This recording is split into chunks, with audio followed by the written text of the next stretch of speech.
Buccaneers. Meanwhile, I told you Tom Brady is set to do something today he has not done in 16 years. And here's Jenna Lane at a familiar address to tell us exactly what that is. Good morning, Jenna. Good morning from the White House, Greeny. Tom Brady is set to visit the White House for the first time since 2005. He did not make the trip with the Patriots in 2015 or 2017, and the Patriots didn't visit the White House in 2019. But I am told he is on a plane right now, headed for D.C. They're set to land about 9:30. 10 o'clock. The official ceremony is going to get underway between about 11:15. All of this depends on traffic. It's a fluid situation. But this trip was put together very, very quickly. And just to give you an idea of how last minute it was, guys were scrambling last minute to try to get into Tampa in time. Most of the guys thought they were just going to need to get in time for Thursday's ring ceremony. But because of all this, I was texting Tristan Wirfs yesterday, and of course he's 6'5", 320 pounds, huge offensive tackle. One of his legs is bigger than the size of my torso. He was texting his mom saying, I can't find any pants that fit. I can't find a suit that'll fit.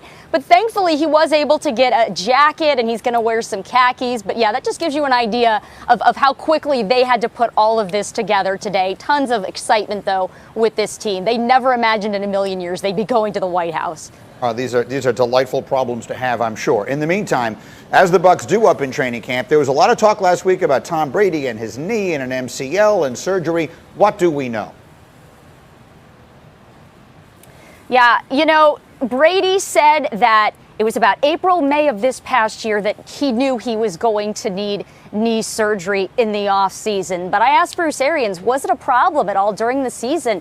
And he said no. And he told me he's healing great. There's going to be no restrictions on him come training camp and mini camp. Arians held him out of blitz periods, precautionary-wise, in case there were any overzealous pass rushers. But that's not going to be the case Sunday. He expects Brady to be full go.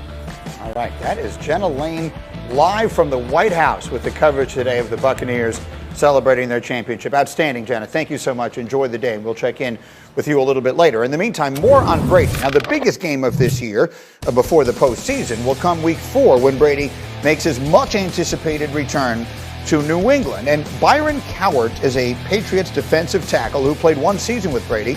And in talking about that game, he said this, quote, "We ain't welcoming him. We just got to play him. There ain't going to be no damn ceremony for him or nothing like that." And my first reaction to that is, I would bet against that. I would bet they will definitely have some sort of ceremony for him.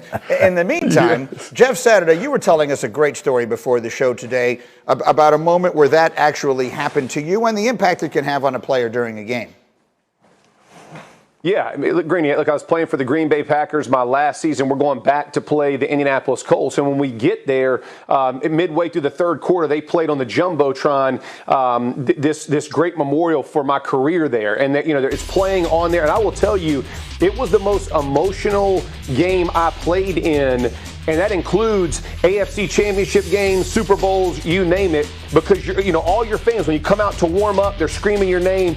Saturday, we miss you, we love you, like all those things that went in. And it was an incredible moment. And I got choked up when they played it. I remember walking off the field, we lost. They had an incredible comeback to beat us. And I'm walking back in. I remember Coach McCarthy, Mike McCarthy, the head coach of the Cowboys now, who was with Green Bay, looked over at me and goes, "Hey, man, I hate the result, but you'll never forget this moment. Most people will never get this opportunity.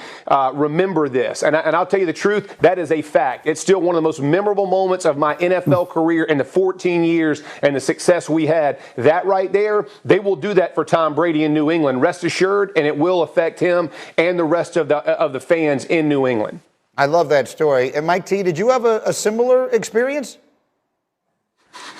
For all you parents out there, raise your kids to be centers and not GMs, because mine was the exact opposite. As a member of the Dolphins going back into MetLife, I was booed mercilessly. They were yelling about the Tebow trade. Everything Jeff talked about was the exact opposite for me.